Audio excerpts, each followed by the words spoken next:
Narito ang paliwanag tungkol sa kamatayan sa Islam.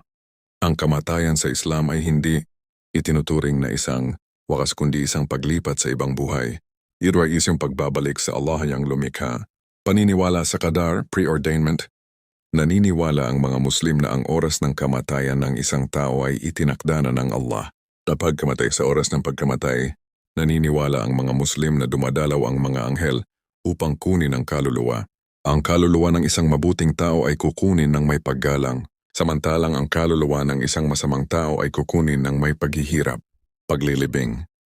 Ang mga Muslim ay karaniwang inililibing sa loob ng 24 oras pagkatapos ng kamatayan.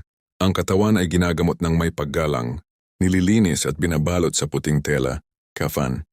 Ang paglilibing ay isinasagawa sa pamamagitan ng paghaharap ng katawan sa kibla, direksyon ng Kaaba sa Mecca. Panalangin para sa namatay, salat al-janaza. Ang espesyal na panalangin ay isinasagawa para sa namatay. Ito ay isang kolektibong panalangin na humihingi ng kapatawaran at awa para sa namatay. Buhay pagkatapos ng kamatayan, akhira. Naniniwala ang mga Muslim sa buhay pagkatapos ng kamatayan. Pagkatapos ng kamatayan, ang kaluluwa ay pumapasok sa isang estado ng paghihintay, barzakh, hanggang sa araw ng paghuhukom, yaum al-qiyamah.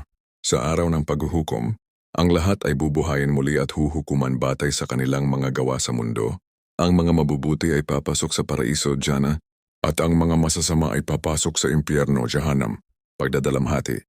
Ang pagdadalamhati ay pinahihintulutan sa Islam, ngunit ito ay dapat na may pagpipigil. Ang labis na pagdadalamhati, tulad ng pagpunit ng damit o pagtutol sa itinakda ng Allah, ay hindi hinihikayat. Memorial. Ang pag-alaala sa mga namatay sa pamamagitan ng paggawa ng mabuti, pagbibigay ng limos at pagdarasal para sa kanila ay hinihikayat sa Islam.